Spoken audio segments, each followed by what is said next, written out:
Ladies and gentlemen, boys and girls, children of all ages, I bring you the greatest hour of your week. It's the Richie and Hazz Show. What's up, Richie?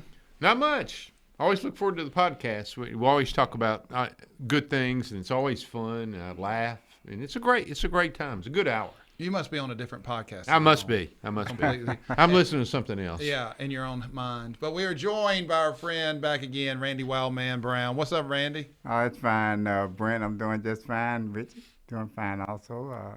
Glad to be with you guys again. Yeah, we're glad you're here. Well, first of all, we want to offer you your condolences. You had a family member pass, so we want to thank you for still coming and give our condolences to you and your lovely wife. Thank you so much, Brent.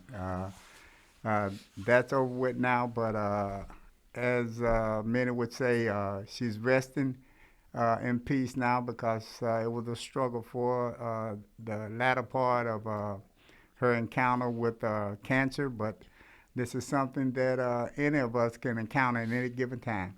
Well, You're what right. we need to do is make sure we go get tested as we get older, go get pre-screening. The key to beat cancer is mostly pre-screening and changing your diet. That's what I did today. What'd you do today? I did a colonoscopy today. You did it yourself? Yeah, I did it myself. Did you know the guy that did it to you? Yes. And how much they charge you? No, I actually paid him to do it. Okay. And I was asleep. That's I was usually asleep. how it works. Was it down on Highway 18? No, or was it- Lakeland Drive. Oh, okay. Yeah. So you went with a legitimate. I went legitimate this Okay, time. Yeah. this time. Unlike the previous ones. But no, good news. Yeah, real good news. Real good Okay. news. And look, colonoscopy, prostate cancer, these are things, especially men, do not want to go get checked out, but you got to get it checked out. Or, like I said, We know a good friend that had it in his family, and he waited like he's supposed to, age 50, but it was already too late. yes. If you have a predisposition to do it or have that cancer, you need to have the test, obviously. Oh, yeah, yes. earlier. But, I mean, please go get checked. Please go make sure, especially if you have family history. But like I said, we don't like to talk about items like this, or men do not. But it's a lot easier to have something treated early on, and, then you find out stage right. 4. Well, That's they say that you should at least have the procedure done once every 5 years, something. It depends. If you have polyps, you're at 50 years old normally when you do it, but you have polyps and it's every 5 years. Mm-hmm. If you clear, it's every 10 years. Okay. The American Cancer Society actually lowered their standard to 45, but the insurance has not. So I was going to sign up at 45 to get it done, and they're like, "Well, you can go ahead and have it done, but it's going to cost you $5,000." And I was like, "Well, I'm feeling pretty good. No side effects. Let's wait till that insurance clears it." But I mean, typical insurance companies. But with that said, let's jump into topic 1, gentlemen. Randy, have you been keeping up with what's going on the border and the crisis? Well, they speak of a crisis, and basically I believe, this is my opinion, that this is all a political matter, because what's been happening at the border isn't something that's new. It's something that they're basically focusing on now, which I believe there are more concerning issues to the general public as opposed to what's happening down on the border. So I think this is all a political matter. And before we begin any further, I apologize. Please like the show, share the show, but we have a huge improvement on the show today. For Yeah. any callers or anybody wants to make comments or questions, please call us at the We Believe hotline, 1-800-492-5186. That's 1-800-492-5186, and that'll be seen at below on the scroll. But, Richie, do you agree with Randy's assessment or not? I think the problem was already there. We knew the problem when President Trump was there, and the problem's there. Now there are a lot more people coming over because they changed presidents, and there's no question about it. Something needs to be done, and I think the solution is exactly what I've been saying from day one. That is to have a legitimate, like Ellis Island, where people can come over and be vetted and determine if they should come over to America, as opposed to making them cross over a desert and doing that. Have something legitimate where they have an opportunity to come to America. I think most people that come over here are good citizens and want to be good Americans, and give them that opportunity. Okay. They should have that opportunity to become Okay, American. hang on. How would you vet? What would be the Richard Schwartz standard test? It'll be no different than it was in Ellis Island. Do you have any diseases? What's your family? What are you going to do here? Who's your sponsor? What are you planning on working? things like that. Ask simple questions and check it out. Well, would you the Look up the criminal background, of course. The argument, though, back in the 1800s, you didn't have the ability of the internet. The argument is that if you let people just show up, there are people in Bosnia, there's people in Africa, there's people in China who are not just going to show up, but they're going to try to do it through paperwork. Should we have a lottery? I think we have a lot of space to invite immigrants because right now, they're in dire situations. So their family's starving. They don't have any jobs in some of these countries, and they're dictators, and their life is threatened because there's violence. So they want a better life for their children. That's what makes America great. I don't know why we're fighting on them coming to America. We should embrace good people to come to America. Randy, what would your test be to become an American citizen? My test to become an American citizen, basically, or to let immigrants in to be. And letting immigrants in, again, I would say that this isn't a problem that this country hasn't faced in the last presidents that have served ever since the early 50s or maybe even longer, because a lot of the land that America has, say for instance California, it was part of Mexico and it was seized by the United States. So really these people's land were taken away from them and declared ownership by the United States of America. So these people are really actually just coming home. But if you want to try to help curb the immigrant situation, those crossing the border, it would be more sensible to me, seemingly, for you to start hitting the root of the problem. That's where it's happening at, like funding some of the places that they're coming from.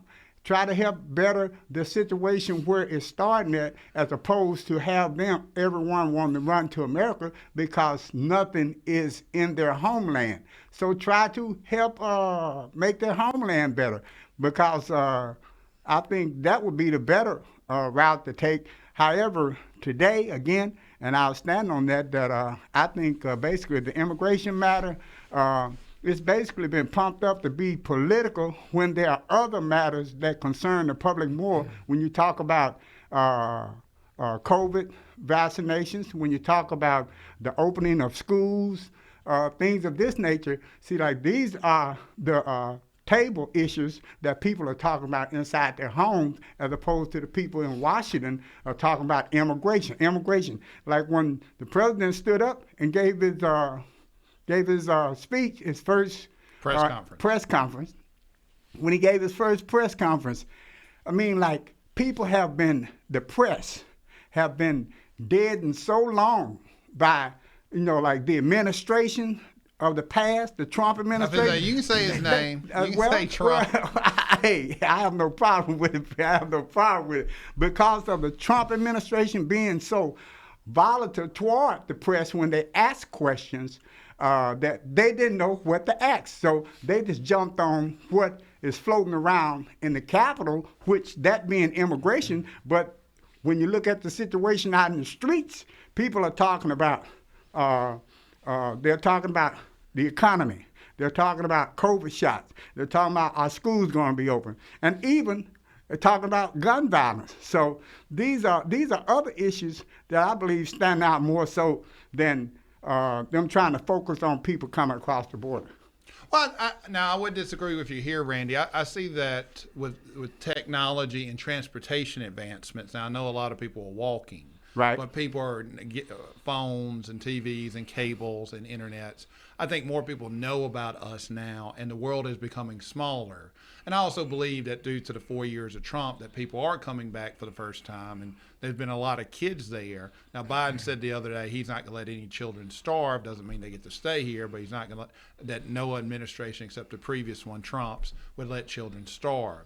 But I would disagree with you, Richie. I would say 50-50. Some of it's got to be political asylum because I do believe that's what we started the country on. But then I do believe we don't need to just discriminate against people. People in China being discriminated against. So I think we need to have some sort of open lottery where some resources could be used. So you have like half political asylum, half who's qualified to be here. But and get a good mix. There's a big difference though. The people from China are not immigrating here. There's a few of them that want to be here. Correct. As opposed to the people in South America who are here. They come all the way to the border with the hopes of coming to America. But so it's a different problem. Correct. But what I'm saying is, if we're selecting people just because someone cannot quote unquote walk here or swim here, like Bosnia. Or and I'd agree with you on those countries. Russia. But these South American countries are going to become illegal immigrants. Yes. If we have a law. But that's what I'm saying now. So you need to have a vetting system to vet all of them. Well, first of all, is anybody here? I think anybody who's been here a year, legal or illegal aliens here, they need to be granted amnesty. We don't have a policy because no one wants to concede. I don't want to be moving people back who's been here for years, who have been, that are good citizens. Good citizens. Yeah. Who've been hiding. They've been here. We're having a decline on the population. It costs us way too much money to go get them and deport them. And some of them have been living here 20 years. They don't know what Mexico is. They grew up. And their children will stay here. Correct. It makes no sense at all. So they need to get amnesty. Step 2, though, we need the build the wall is just not 2021. We need to do better with internet IDs, things like that. Drones. Attack it. The build the wall was a campaign promise and a campaign slogan that wasn't based in reality. But I think they have ladders over there in Mexico. Just a guess. Just a guess. And shovels. Yeah. So no. Let's have an intelligent conversation. And then 2, as we get to it, how much longer does it have until we can track each other? At some point, an illegals citizens can be real easy to find out because they're not going to be able to show up through the GPS or phones. How much? Like I have a Fitbit tracking device on now. Everybody here has a phone with a GPS. How much longer till like a total recall till we can scan somebody and you're not going to show up in the system? 5 years? So, there's systems we need to take, but we just need to recognize, one, we need to stop demonizing people for just wanting to improve their lives because generations go back until we were all in that situation. But 2, I do believe there has to have some sort of order, some sort of qualifications. And like I said, do it half and half. We're going to provide these people citizens. Now, let me ask you all this. How young would you accept a citizen, Randy? How young? Well, a lot of the younger children who are coming over now, they didn't come during the Trump administration because of the nationalism, racist programs that they had implemented. And then Trump, he just totally dismantled any type of procedural process that they had in place in dealing with immigration as a whole. Therefore, right now, like for instance, one reporter asked President Biden, she said, well, you've been to wherever they had to visit. She said, you've been down there and the shelter where they're putting in. You've been to the shelter. Is it acceptable to you? And he looked, he said, really? He said, 1,500 people, kids laying on the ground. He said, really? But as this goes back to what I was saying earlier, reporters have been out of the loop so long that now that they have an administration that's willing to address actual let them see it. Yeah. They actually can go in and see it. They can actually address matters of concern to the public. Now they don't even know the question to ask. You ask, is this acceptable to you? Of course not. 1,500 people. He said that's why we're moving them out. We're doing it. Really, he actually batted 100 on the ABC questions that he was presented with. Okay, but back to the question I asked. You're president. How old? Now, here's the argument. If we take them too young, they're not going to be productive citizens because no 7 or 10-year-olds are productive citizens because they can't take care of themselves and they can't legally work. Should we take 7-year-olds or 10-year-olds or 12-year-olds and get them accustomed and acclimated, understanding English in our school system, where they could be productive workers at 18? Well, or do we wait till they're 18? I think we owe a higher duty to children. Okay. Period. And there's counter arguments to everything you say, in my opinion. For instance, a child isn't going to be able to make it on their own. They're going to have to be adopted by a family or taken care of, a sponsor family. They're going to be raised to be Americans. They're going to be raised in this environment. I mean, why wouldn't you want them? Ellis Island took everybody. They took all children, all adults. Did your dad go through Ellis Island? What's that? Did your dad go through Ellis? Yes, he did. He was 16. Okay. So it isn't like, why would you discriminate against children when you know you have a higher duty to protect children? Well, at some point, someone's has to. Now, I mean, let's be as real can be. When we're talking about putting a child in education, one of the arguments is that we're not taking care of our citizens like we are, that we're not providing public education for all our citizens. Should we be adopting, or should we be bringing in new citizens until all the citizens of America are brought up, specifically African American citizens or illegals that are already here? Let's go the opposite. Okay. If they don't come in, the system stays the same. Okay. Okay, so nothing changes even if they don't come in. If they do come in, then you have the opportunity to raise really good Americans. I mean, so I don't think it's a problem either way, but that's not going to change the education system one way or the other, in my opinion. Randy, where would you go as an African American man? Where do we help other citizens, or how much resources do we focus on the African American community? Do you see a conflict there? Well, there's we're talking about really apples and oranges when we're basically mixing education and immigration, I feel, because these are two separate issues that need to be addressed in different fashion and manners. A matter of fact, for instance, you talk about the age limit of an immigrant coming in, and then you talk about education, but education is something that we're not talking about. We're focusing basically on immigration, and immigration is something that the Trump administration totally dismantled the immigration system. So when Biden, he's only been there for what, 68 days, so he can't come in and he's not Superman. He can't come in and just change everything overnight. He has to come in and see what the damage is, and then start repair situations from there. Randy, we are got to interrupt you. We have our first official caller to the Number Richie and one. Hazz show. How can we help you today? We don't hear it. We were working on some technical difficulties. Yeah, we don't hear it. But Try it again. Hey, can you hear me? Oh, Yeah, yeah. oh, yeah, Now we yeah. can. Great.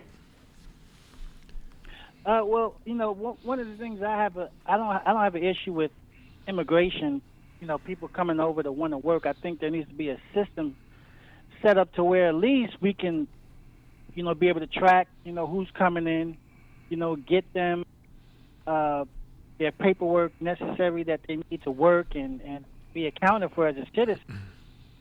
But I think, a lot of times we have illegals that come over, just like we had this situation where in the chicken plant, all these workers got rounded up.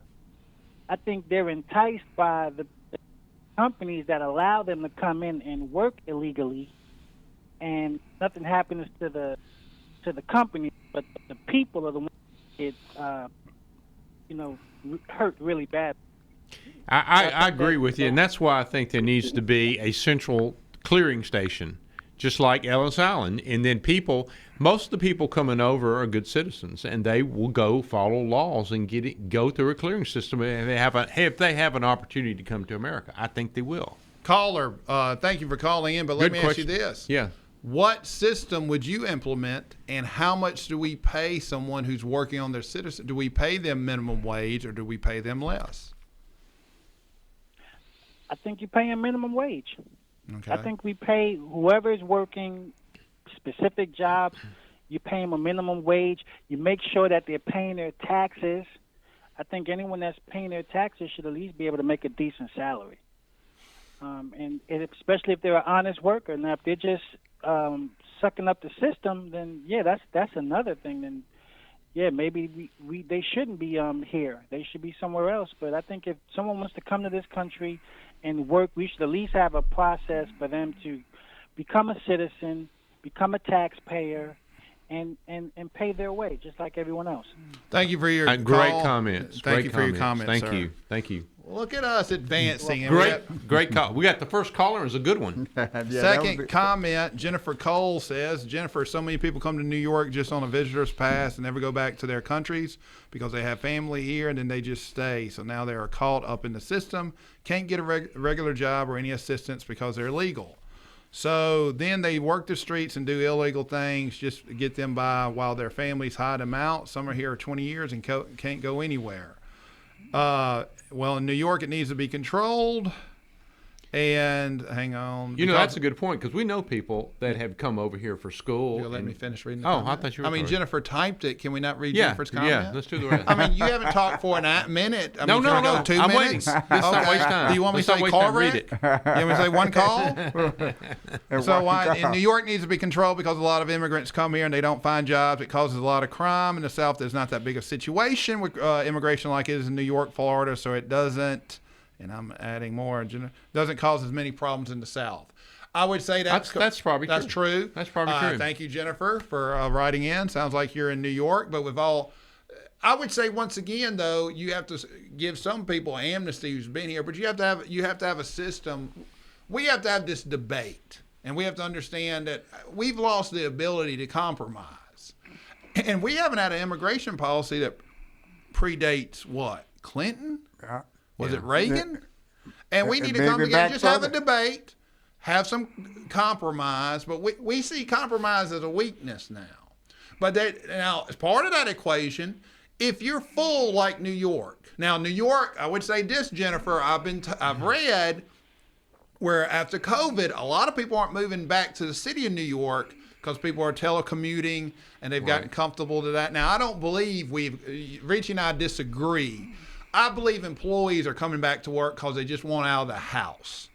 And they get tired of working from home. And I've done some work from home, and I've worked from an office. It's just good to get out of that environment because you work 24/7. I agree with that. But I do believe part of the issue is designate them. You might get to come, but you don't get to go to New York. You get to go to Montana, or you get to come to Mississippi, or you get to go to Alabama. Well, you got to go where there's a sponsor. Correct. I mean, you go where there's a sponsor who'll take you in and teach you the ropes and help you get a good job, West good Texas education. instead of Houston. Yeah, I mean, whoever the family is that's going to take them in.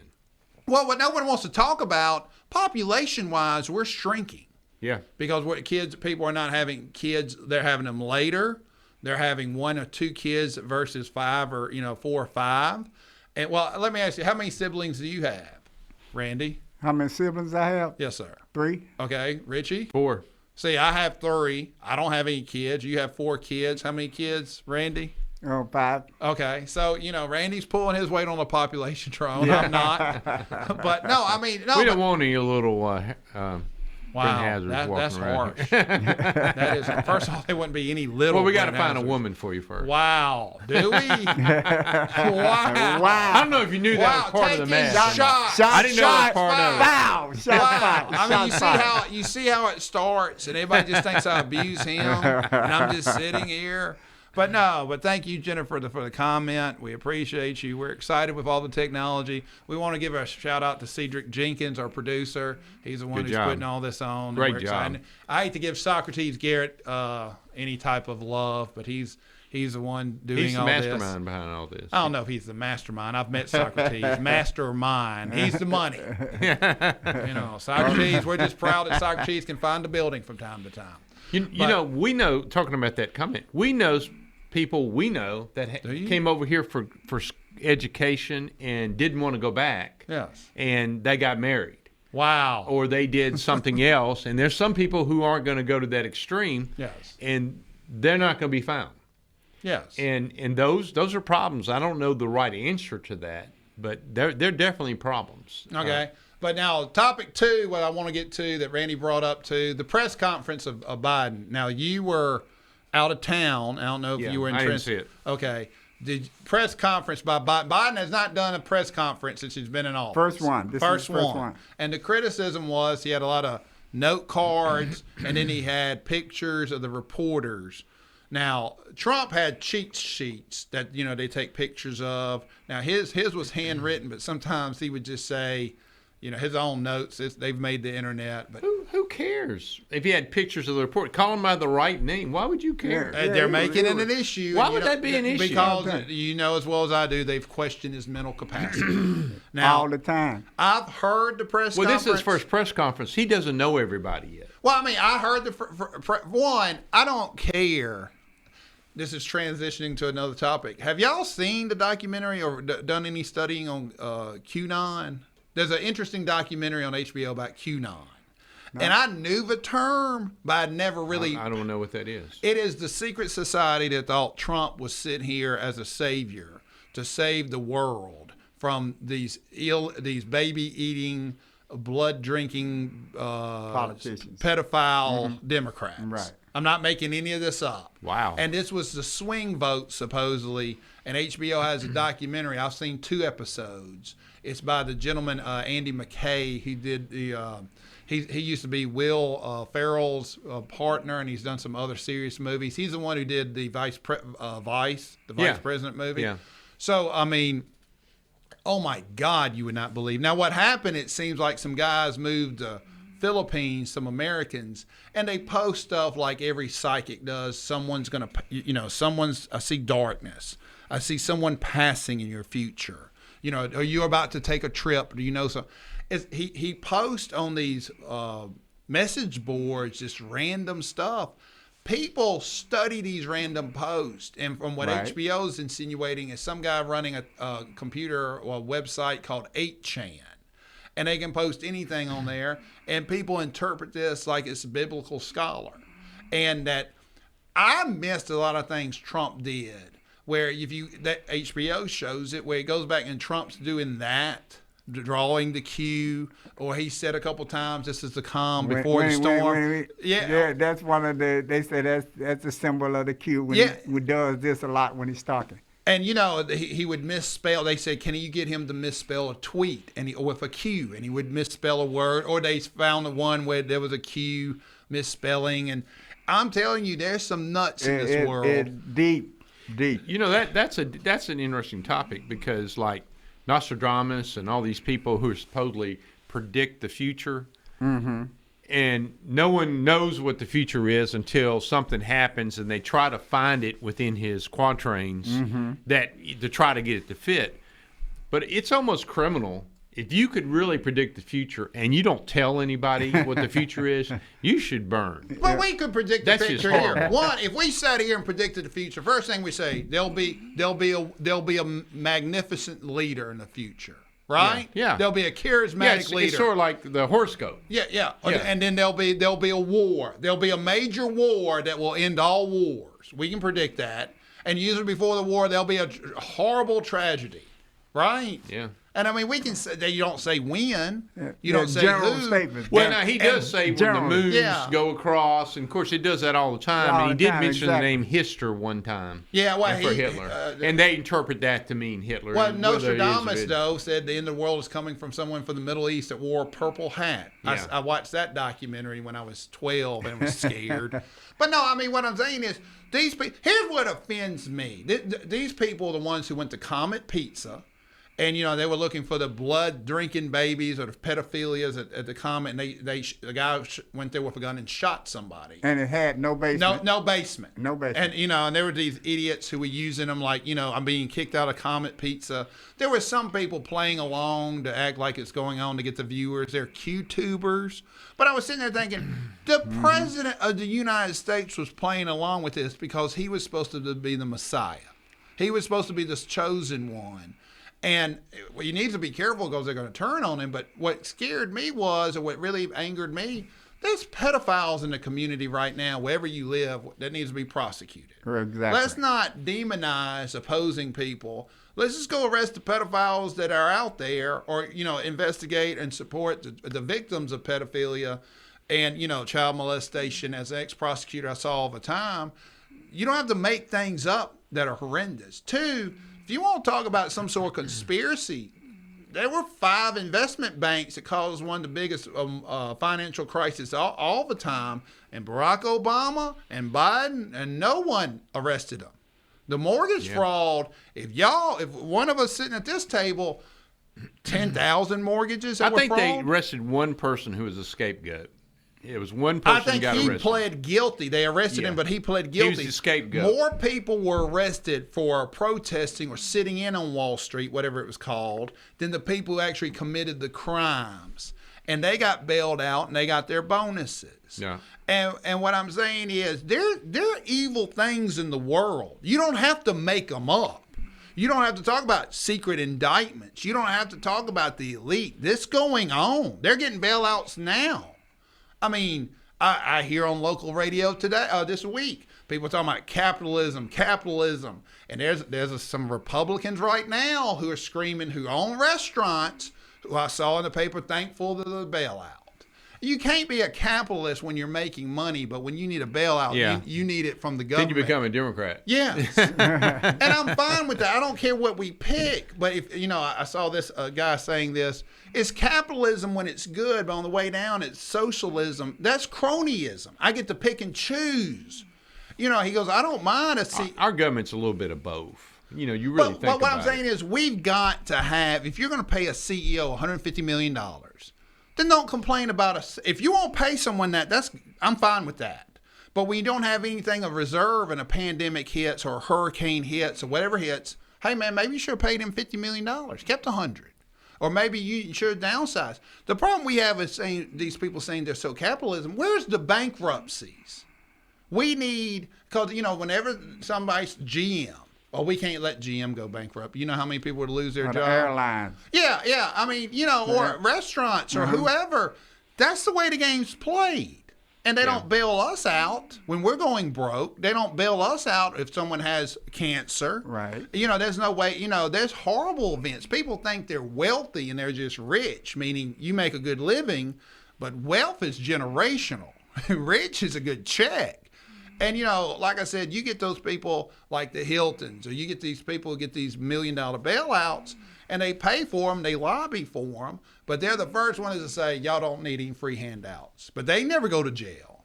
That's true. That's a good point. We can talk about savings and loan scandal. Mm-hmm. We can talk about the mortgage fraud scandal. We can talk about 1,000 different scandals of the people who on the coast who didn't want to buy hurricane insurance. I mean, in 30 years, there'll be another hurricane that knocks the hell out of the coast. It just happens. But we just need to find a set of rules and stick by them.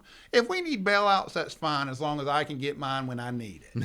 No, I mean, you know what I'm saying? And I mean, people sit there and say, well, you don't understand. But I can't stand the hypocrisy. But back to QAnon. I can't believe that the president of the United States of America was supporting this idiot. I mean, it really makes you wonder when it explains a lot. Did he actually say he was supporting that group? He was doing that.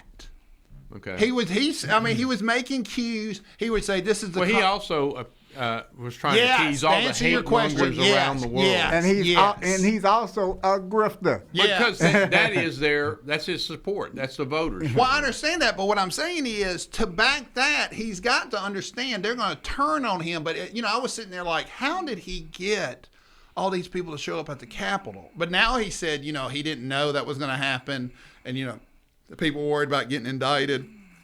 How did those people show up? It's because he's been feeding them little stuff. No doubt. No doubt. All signals. And I'm just sitting there. This is the strongest. This is the most powerful person in the world buying into this for his own ego, which is just incredible that someone didn't stand up in the room and say, we can't have this fool doing this. Because I'll tell you what. I think the voters finally ruled on that and figured it out. I didn't like Trump, but I found him amusing because I saw him as a wrestling promo. But now that you see that he almost, he had people attack the Capitol, I can't view him as that innocent, hey, he's just a P.T. Barnum. Because P.T. Barnum was in it to make a buck. And I'm not going to criticize a hustler. Because, hey, man, there's one born every minute. If you're dumb enough to mail your check into the crooked preacher, or you're dumb enough, there's a part of me that says, hey, man, go get it. But to understand how powerful this man got because of these fools, it's scary as hell because you don't know what else. Now, I do believe there's going to be a reckoning. I do believe that he's going to take down the Republican Party, and I do believe that he's going to be indicted in about 60 days. For what? New York's coming after him. Oh, for the taxes, yes. Oh, no, more than that. For the guys who the gentleman who took down the Gambino family. Yeah. They hired him, right. Paul Weiss. He left Right, Paul Paul Weiss, Weiss. the law firm, one of the biggest law firms in the nation. What? For taxes? To go work for the U.S. Attorney. No, for everything. For fraud, for tax fraud, for estate fraud, for wire fraud. They hired the guy who took down the Gambino family, which is one of the biggest crime organizations in New York or in history, and then defended the Gambino family. And the U.S. Attorney's Office didn't go get him, and he didn't go leave that job not to indict someone. And it just is speculation. Jared Kushner, I think all the U.S. attorneys make everybody the Godfather offer. Go away. I think they made this to Trent Lott. Go away, and we'll forget about you. Mm-hmm. And Trent Lott went, what, that door? Yeah. I came through that door? Yeah. That the door to And I take? think Jared Kushner turned around and said, see y'all. Yeah. And that's why his daughter is not running for Florida. But in 60 days, there's going to be, or in 90 days, there's going to be a reckoning in New York. Well, we know the taxes. There's no doubt he's in trouble for the taxes. No doubt in my mind. Well, do you think he's get convicted? Well, is he going to go to jail? Probably not. Do you think he gets convicted? I think, he'll get convicted of some kind of tax fraud. Now, he'll plead to something. I don't know. It's the great thing about Donald is he's going to say, "Oh, it was a mistake. I didn't even do my taxes. The accountant did it all." But what I'm saying is, I can hear it now. But they're talking about the fake charities. They're talking about him improperly stating his net worth. It's more in taxes. And what I'm saying is he's the type of person, his chief counsel, the White House, said we cannot put him in front of Congress because he lies about things. About everything. About things he doesn't need to lie about. Yeah. And that's the easiest way to, hey, did you save the Titanic? Yes, I did. Did you have the cure for cancer? Yes, I do. I mean, and we've prosecuted, you let those people have enough rope and then they hang themselves. Yeah. But I mean, once again, y'all need to check out this documentary. Oh, anybody out there, check out this documentary on HBO by QAnon. One of the guys, it's run by the Philippines. 3 guys living in the Philippines, and they can't make money. I mean, it's scary. It's just like us three, like, today, gold is good. And, you're like, what does that mean, gold is good? Does that mean we invest? And, I mean, people interpret this. Wow. But once again, I guess if you can take over the world from the Philippines, maybe we need to go. I can type some crazy stuff from the Richie.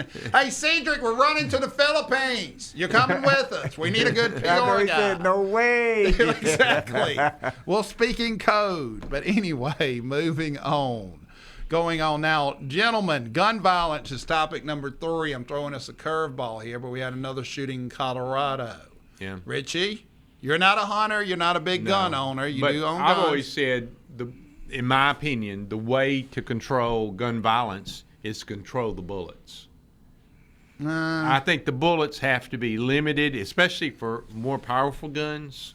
But well, if you there's a control limit the now bullets, because everybody runs out and buys them. my whole point is, if you can control the guns, can't be taken off the street, and you can't take those guns off the street. They've done it in other But you can countries. control the bullets. But there's a shortage of bullets now. There is. Okay, But you found that out firsthand. Yes, we did. And there's because of steel prices or lack of steel. Well, no, people are buying them because they think they're going to be banned. Yeah. Well, I think there needs to be a limit in what you can buy because you don't need to buy 5,000 bullets for one pistol. It's just no reason to do that. Randy, But what when you talk about gun control, what would President Brown do for gun control? for gun control, I would definitely have to implement some better background checks. Okay. Because a lot of the people who are, this guy who did the shooting in Colorado, he just bought this gun 6 days before he did the shooting. And then it's a semi-automatic weapon or what shoot 17 times or something like I that? think most weapons in crime are not from the person who bought the weapon. Okay, they're from weapons they bought on the street that someone else bought and resold it. No, the guy he's No, talking about in Colorado. I he know, walked but I in- mean Yeah. overall. Yeah, overall. Even this guy, Ruth, that did the shooting, went up in the black church and killed all these people. He bought his. Yeah. Just prior to him doing that. So Well, the one in Colorado Yeah. not only bought it's an AR, it's a modified AR-15. They call it a pistol, but it's not. It shoots 223. Then he bought a tactical vest. I mean, it looks like he bought a machine gun, a semi-automatic machine gun, and then he goes, "Hey, you got any type of bulletproof vest or something like?" Man, I wouldn't sell you that. I'd be like, dude, we're gonna hang on a second. Yeah, Let me make a call. What do you need this for? You know, I mean, and that's what I mean by more stricter background check. I'm not saying this guy probably never went to a therapist, never had any problems. He had a loose screw, and probably because of something that happened recently. I don't know what it is. There's nothing a background check's going to find out about that person. Well, okay. Everyone, Well, go ahead. excuse me. Go ahead, Randy. But I have to say, Richie, a background check would definitely reveal some of these things because, as it has been stated, usually the individual that does this, there are signs.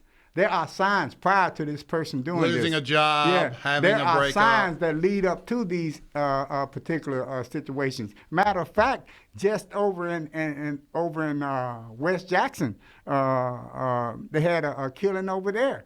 You know, and these are young teenagers. Right. That's doing this 13 years old. And But they 15. didn't buy the guns. They No, bought it off the but- street. But the fact is, guns are hitting the streets now at a massive pace because we don't have the proper background checks. We're not trying to take anybody's guns, but we want to make sure that the people who possess the guns, you know, are competent enough to maintain possession. Now, see, I almost said gentleman, and that's my prosecutor. You can't call people pieces of crap in court.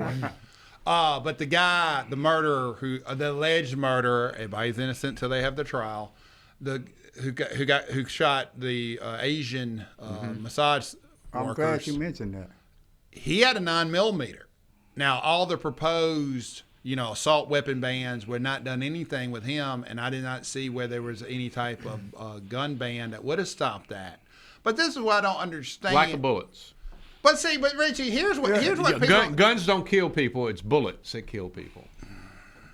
It's not guns. I think it's people's mind frame, which people close around them know, but they refuse to accept the fact that this person has a problem. If you see a person on the street that's crazy, you walk away.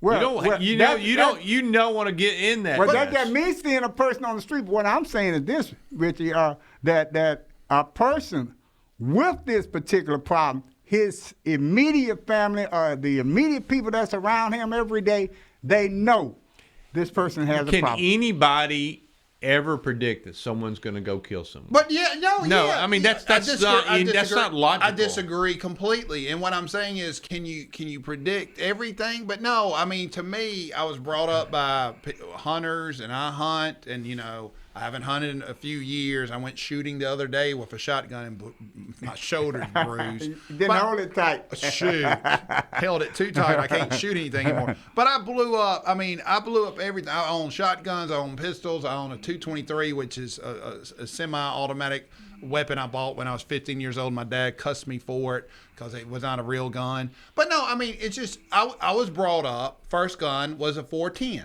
Which is a small shotgun. Right. And then I didn't own a pistol forever. And then I had a couple of years of that. I don't know why we can't implement simple rules that I was used to grow. No one goes to get an AR-15. One, it's a horrible weapon. Right. Two, your house isn't getting invaded. No one is sitting there defending their house. My go-to gun is a 9mm with 10 shots. That's what I'll use to defend myself. That's what I use to keep close by. And I'm an ex-prosecutor whose life been threatened. I'm not going to get to 223. Really, the safest thing to protect yourself, if you know someone's in the other room, is a shotgun. But I mean, what I'm saying is we could limit Shotguns have 3 bullets for a bird, and they passed that in '73. No, Yeah. no one. You have to put a plug in it. Yeah. No one screams Yeah. about that. You didn't lose any rights to go hunting. You know, as deer hunters, the first thing they say, my dad taught me, if you miss it the first 2, you're praying and spraying, because you're not going to have it. Having these 50-shot clips, especially for people who don't have hunting camps, not a member of shooting ranges, to counter you, hey man, where are you going to shoot this AR-15? I'm going to defend myself from home invasion. And then I would say this 9mm, That's what he's gonna or say. this 357 with 6 shots, or this 12 gauge with 3 shots will do that just fine, Mr. Schwartz. I just don't think a background check's going to look into the psychological problems. And what of I'm a saying is, person. why don't we pass that? Like I said, I only Let him pass a psychological test. I would not mind picking my doctor, my GP. Well, that's a problem too, Why? because you could get a doctor, and that you may be even going to now, and said, yeah, I feel good, I want to get a gun. I don't think you. Well, let me ask you this: as a lawyer, would you put your name and you would be incurring liability if you sit there and I'm sitting there? You can't incur liability from a medical diagnosis. There's no way. You do it every you could say day. at that moment that person was sane enough to have a gun. You can't predict. But what you're talking about, Richie, is you're talking about you're not going to get into that doctor that day. You're going to have to go in. And this is not a perfect system, No. But it's one of those situations. Why do you want a gun? Well, I'm joined a shooting range, and I want to learn how to hunt, or I want to learn how to shoot. What if they're lying? It's not a perfect situation, but it's better than what it is now. And you saying we just hide the bullets? You're not going to hide the bullets. Limit the number of bullets. That's not going to work, because you can buy bullets illegally. But if you're sitting there saying you're going to have a license, and to maintain this license, you're going to have to do one. No one should be able to buy an AK-47 immediately. No one should be able to do that. Why would anyone want to buy that? What? An AK-47. Why? Oh, they're fun to shoot. I'm not going to lie. They're fun to shoot. But I don't. So is a bazooka. I would shoot a bazooka if I could. But I mean, What purpose would you I would have? give that right up. We have a caller. We want to get back to our caller. Go ahead. Thank you for calling into the Richie and Hazz show. Hello? We can't hear. Hey, put it right through. He's working on it. Hello? Yes, Okay, we're back on. Yes, ma'am. Okay, I would like to make ask a question of the panel, and they comment on it. Sure. I would like to know. Recently, our Senator Sidney Hazz Smith and also Senator Roger Wicker commented on it.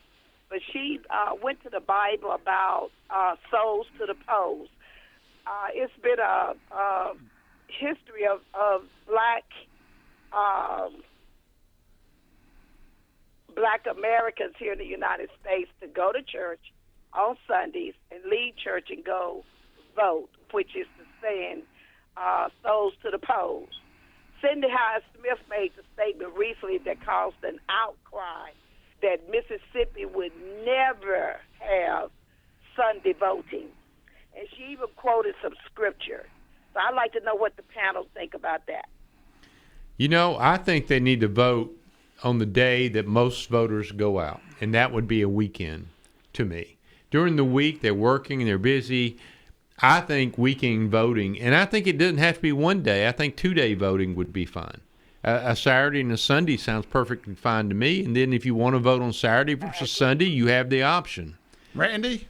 I would say when you're talking about souls to the polls, Sidney Hazz Smith, she needs to stay away from the Bible, trying to mix it with church and state. She can keep that in mind, being a politician, because the two don't mix. You can't mix apples and oranges and then throw a lemon in the bunch and expect things to come out just the way you want it. Because when she said, remember the Sabbath and keep it holy, well, now we get off into religion, and religion is not the issue at hand, voting is the issue at hand, but she wants to throw a curveball and take the attention away from what the real focus is, and that being voting. And she needs to just keep her mouth closed when it comes to those type of situations. Yeah, what you think, Brent? Well, no, the situation, let's call it what it is. She's a Republican. She's had a couple of close races. If they do anything to encourage the African-American community, she might lose her seat. She did not win by a landslide. So that she's protecting herself. Now, let me go ahead and say this. I don't have a problem with the Republicans trying to keep votes down to protect themselves. That is the Democrats' job, to go out and fight equally as hard and to fight these restrictions on the votes and to register to vote and get the Democrats into play so they can change this. But no, it's a power play. She's trying to keep her position by limiting her opposing votes. But, I mean, we need to counter that the right way by getting out people registered to vote. But that's what she's doing. She just doesn't offend God. It offends her success of being in that position. It's offensive, Brent, in that what she's doing is spearheading a voter suppression campaign of black votes in a racist manner. That's what she's actually doing. You're But right. she's been Exactly they've right. been doing that for 100 years, Randy. And, well, this is what the public needs brought to their attention so they can open their eyes. And as you just mentioned, they need to counter these particular submissions of procedures as such, because when you talk about suppressing the black vote, now you want to go back to the 40s, the 50s. Those days, that's what she wants to do. Go back. It's all about You know, said, Republican power. votes Maintain historically come out and vote. The Democratic votes don't. But the reality is they did it on weekends. There would be more Democrats out voting than ever before, because during the weekday it's very difficult for anyone to vote. And so I just think that she's being. I know why she's doing it, because she wants to stay in office. But the reality is, she should be looking out for the citizens of Mississippi, giving them the opportunity, a greater opportunity to vote. No politician's done that. Well, The politicians, I said should have. Yeah, and what I'm saying is, I will say this, though. It's no different than what Haley Barbour did. But what we also need to call out are certain black leaders of the community that get paid by the Republicans to persuade certain people, like in the Cochran and the, what was the guy's name, the runoff? Yeah, the guy that I can see his was face. the member of the Tea Party. KKK. Yeah. Wait, I don't think he was a member of Oh, the it's KKK. Tea Party? Okay, Not Tea the Party. KKK. Okay. Who am I talking about, Randy? The guy. I can't remember his name right Who now. Storm Thurmond? No, the guy who No. ran against He Cochran. ran against Cochran and actually had the lead. Until they had a runoff. Yeah. McDaniel? McDaniel. Yeah, McDaniels. And what I'm saying is, they go to the black community and they pay certain people to get the black people to go vote Republicans, and we've got to call that out and end that. Now, it's just one of those things where we have to wake up, because with 36% African American, there's no way this state should be at least not competitive. And it infuriates me that we can't. It's like Judge Westbrook. Judge Westbrook Court of Appeals ran in a district that is drawn for the African Americans. It is. It is. And we lost. Now, Justice Kenny Griffiths won. He's a fine guy, but he's a conservative.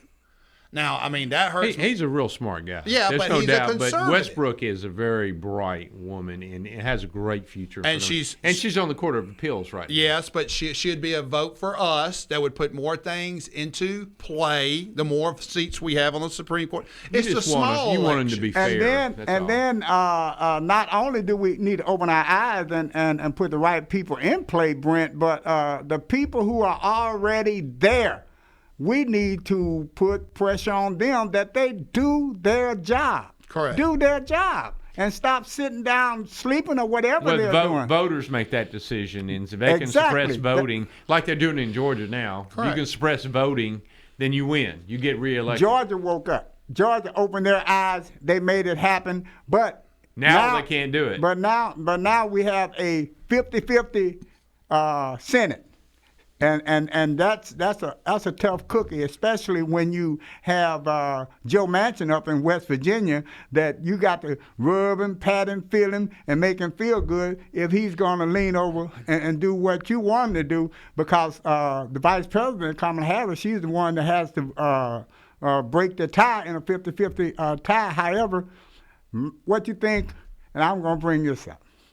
You know what I'm finna say. Oh, go ahead. You ain't said your catchphrase in the whole show. Oh, it's coming. You know Okay. the catchphrase coming. Well, But before you go here, because we're running out of time, Randy, where can people hear you on the regular to see what you do for your professional career? what I do with my professional career, check me out on a Tuesday night from 10 p.m. to 2 a.m. on 90.1 FM WMPR. I am Randy Wow Man Brown, the one. I'm talking to you, baby. That's the catchphrase. Every Tuesday night, 10 p.m. to 2 a.m. I'll be right there. Hey, give me a call. We'll play your favorite music. We'll also have a discussion about whatever.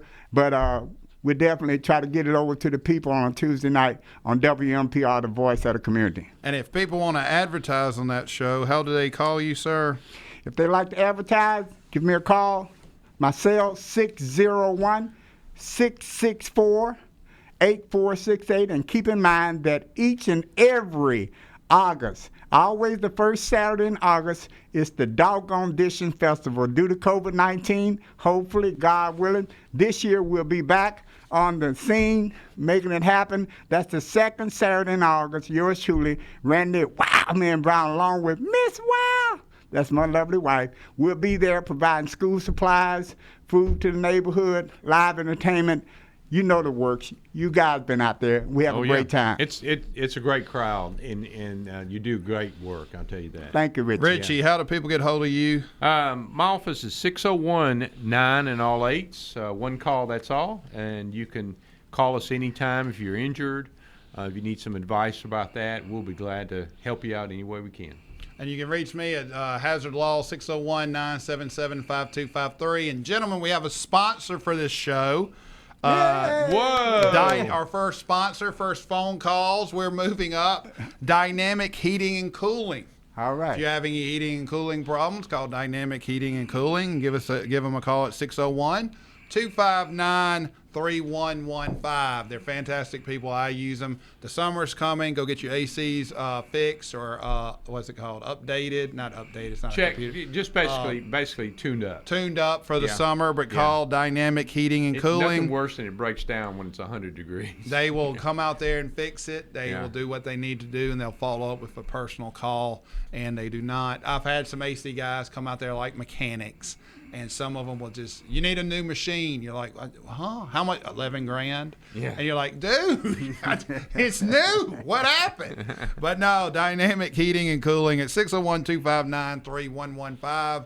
They'll give you your options, and whether you need to get a new system or not, they'll work with you, and they're a great company. We're going to try to spotlight some people in the community as the show grows. That's great. But I love that. It's getting better. I love that. But now, what were you going to say, Randy? What I was about to say, Brent, and should we not be able to explore this particular situation in depth with the time remaining, on your next show, hopefully you'll pick it up, the filibuster. Yeah. Hey, by the way, I got an interesting call today. Did you? Yeah, the guy who's running the B.B. King Museum in Indianola, and he's expanded it, and he's growing it. Oh, you just going to run right over his filibuster topic. Oh. Just ran No, right no, over no, it. Just no, no, ran no, right no, over it. no, Just no, ran right over I it. thought you were doing Hey, it's filibuster. okay. Filibuster means you just fill time, Schwartz right? is sitting there like, is he done talking yet? Is he done talking? Is it my time to talk yet? Go ahead. What filibuster are you talking He's about? talking about the D.C. I'm filibuster. talking about the D.C. filibuster. go ahead. I didn't know there was one going on. No, whether we No, should they- keep it or not. Oh. So basically, he called, and there was a recording of my father with B.B. King. Okay. And it's on one of those large records. And B.B. King was a customer of my father at King the Tailor. And so Seymour Schwartz. Yeah. Okay. And so they put that record into the museum where you can hear it, and they wanted a picture of the King the Tailor and my father, to put into the museum, and so that's just a wonderful thing. And so Well, I want to brag about that. I was a Right, big right. fan of Seymour's, and you know Kudos, he did a kudos. Yeah. tremendous amount of help. Yeah. Helped a lot of people who've actually went up to him when I was there, and went up to you. And your dad and your mom helped them get their certain people or young people who could not afford their first suit. He would either give it or Yeah, loan we it. were the or finance only it. store in, I know Jackson, I don't know about Mississippi, that would actually rent tuxedos to African Americans. We were the only ones. Well, I mean, I think And that it's crazy. I That's think crazy that- as that is. That's how prom times season- have Prom changed. season. Prom And season. I think what we really need to give your parents credit for is that they had 3 wonderful kids, and then they were told. No one knows this, Randy. You're learning this today. They told early on that Richie was a little special and he needed to be sent to an institution. And Richie's parents said, "We're gonna do the best we can." And next thing you know, he's on TV wearing a cowboy uniform, but he found a way to make millions wearing the cowboy uniform, which he used to get kicked out of Yeah. school for. Yeah. But you see, and your parents didn't give up on you, Richie. No, they almost did. What would you say about filibuster? I'm sorry. But the filibuster. Well, we're running out of time, Yeah, gentlemen. listen, That's it. You got to talk about the filibuster. That's pretty boring. We're Next not going week. to talk about it. But thank you for tuning Look in. at- oh, man. good. No one wants to talk about the filibuster, No, Randy. but are you That's gonna- it should for they the keep Richie it? and Hazz show. Thank you for tuning in. See you next week.